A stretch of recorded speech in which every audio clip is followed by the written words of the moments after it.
And how many know God is able to do exceedingly and abundantly above all that you could ask or think? Amen. God says to tell you that He is bigger than your problem and He's bigger than your circumstance. Amen. Somebody, there is nothing too hard for God. Somebody ought to got excited. And if He said that He's going to do a thing, how many know that God is able to perform it? Amen. Don't give up on God, because God won't give up on you. Why? Because He's able. Amen. Somebody, if you're sick, God's able to heal you. Come on, somebody. If you got a financial problem, God's able to solve it. If you got marital issues, God's able to fix it. Come on, somebody. How many know this morning that God is able? Amen, somebody. We serve an able God. Amen. Whatever it is, God is able. Amen, somebody. Stop trying to solve your problems in your own strength. Why? Because God is able. Amen. When it's too hard for you, it is just right for God. Have I got a witness up in here? Amen, somebody. And when I think about God's ability, I think about man's inability. Amen. When we cannot fix it, it's because of the fact that it belongs to God. Amen. We got to remember that man's extremity is God's opportunity. If you are at your extreme and there is nothing you can do about that thing, that's when God will come in and fix it better than you can. Can I get a witness up in here? Somebody. We got to know that in this season that the battle is not yours. Tell your neighbor that the battle is not yours. It's the Lord. Why? Because He's able. Amen, somebody. Able means that He's physically, mentally, in this case spiritually, able to do something, especially because of the circumstances and the timing. How many know God is able? But God is looking for a willing vessel to fulfill His purpose through. And God cannot fulfill His purpose if you're not willing. Amen, somebody. But I'm here to tell you that if you're willing, God is able. See, you could have got that. Somebody caught that, didn't they? Hallelujah. Now watch what he says. When I begin to go and look for support to the message, I found a sermon excerpt from Dr. King. And I want y'all to hear, because it is so profound. You know, tomorrow we're going to celebrate Dr. King. Amen. Hallelujah. And we just thank God for the many accomplishments that He made before He died, and the things that are continuing to come to fruition because of His prophetic unction. Amen. But here is a sermon that he preached on God is able. Hallelujah. And he says, at the center of a Christian faith is the conviction that there is a God of power who is able to do exceedingly and abundant things in nature and in history. This conviction is stressed over and over again in the Old and the New Testament. The God whom we worship is not a weak and incompetent God, but God is able to beat back a gigantic wave of opposition. He is able to bring low the prodigious mountains of evil. This ringing testimony of the Christian faith is that God is able. Hallelujah. There are those who seem to seek to convince us that all humanity is able. But their attempts to substitute a human-centered universe for a God-centered universe is not new. It had its modern beginnings in the Renaissance and subsequently in the age of reason, when some people gradually came to feel that God was unnecessary. Come on, somebody. And in these periods, others questioned whether God was any longer relevant. Laboratories began to replace the church, and the scientist became a substitute for the prophet. Not a few joined Swinburne singing a new anthem, glory to man in the highest, for man is the master of all things. The devotees of this topless religion of humanity point to the spectacular advances of modern science as justification for their faith. Science and technology have enlarged our human bodies, and the telescope and the television have enlarged our eyes. The telephone and the radio and microphone have strengthened our voice and our ears. The automobile and the airplane have lengthened our legs, and the wondrous drugs have prolonged our lives.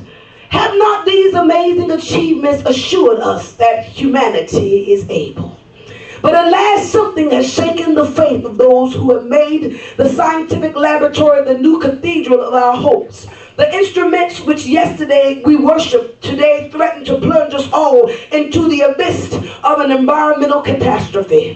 Humanity threatens to be destroyed. Come on, somebody. They threaten to destroy the world in which we live unless we are guided by a God whose creative spirit our newfound scientific power will become a devastating Frankenstein monster that will bring destruction to us all. He says at times other forces cause us to question the ableness of God, the stark and colossal reality of the evil world, and what keep calls the giant agony of the world. Ruthless floods and tornadoes that wipe people as though they were weeds in an open field. Ills like insanity that plague some individuals from birth, and the madness of war. Why do these things occur if God is able to prevent them?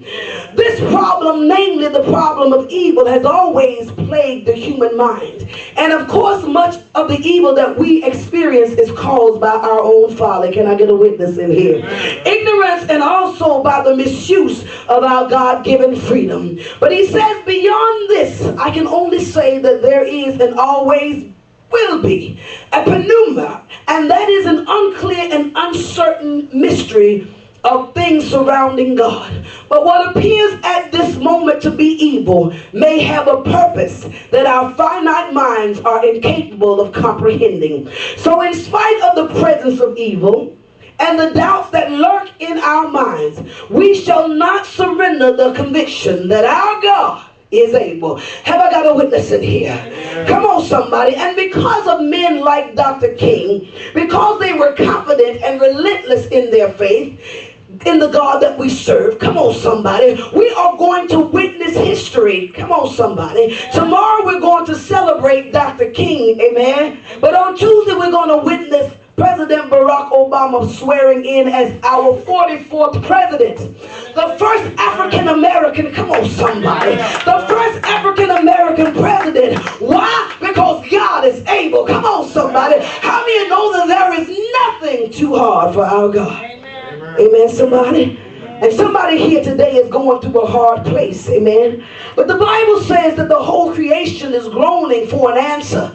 And I come to declare this morning that he is able, no matter what you're going through. Come on, somebody. No matter what your problem, no matter what your test, I'm here to tell you that God is able. Amen. Can I get a witness in here? That's right. Back to the scripture, he says in verse 17.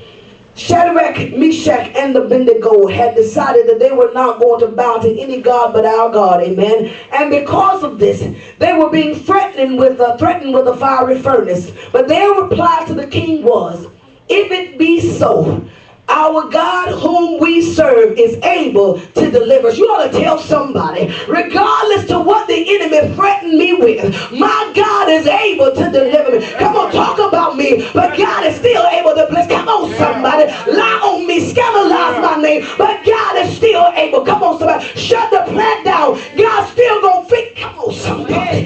Wife walk out on me. God is still able to take. Husband don't love me. It's all right. Why? Because God is still able. Come on, somebody. That's right. That's right. Hallelujah. My child locked up in jail, but God is able to deliver and bring him out. Come on, somebody. My body's racked with pain, but how do you know the Lord is able to heal? Have I got anybody to know that God is able? Hallelujah. They said, but God is able to deliver us even if he does not. Let it be known we're not going to worship your God. So what he was saying in essence is, I don't care if God can't deliver me. If not, I'm still not going to worship your God. Amen, somebody. But they had enough confidence in God that you can throw me in a fiery furnace and I know that God will come on somebody. He's going to deliver me and bless me. And if God don't bless me there, he's going to do me like Paul. To be absent from the body is to be present with the Lord. How many know he's able and the devil still don't win? That's right. Hallelujah to God. Verse 19 says, and then he, your enemy, Nebuchadnezzar, was filled with wrath, and his facial expression was altered towards Shadrach, Meshach, and Abednego. And he answered by giving orders to heat the furnace 7 times hotter than it normally would. See, the devil want to put you in a place where it's 7 times hotter than where you were. Come on, somebody. Because he knows that if I heat the furnace up, many of y'all going to give up and quit. But I challenge you to hang in there, because it don't matter what you're going through. It doesn't matter how hot the furnace gets. Your God is able. Can I get a witness up in here? He commanded the valley. He said those who were in the army to tie up Shadrach, Meshach, and Abednego in order to cast them in the fire furnace and the blaze. Hallelujah. And then these men were tied up in their trousers and their coats and their caps. and their clothes, and they were cast in the midst of the blazing furnace. Now, the reason why the devil want to put you in all those things, because it's going to burn more intently if you got on flammable material. Come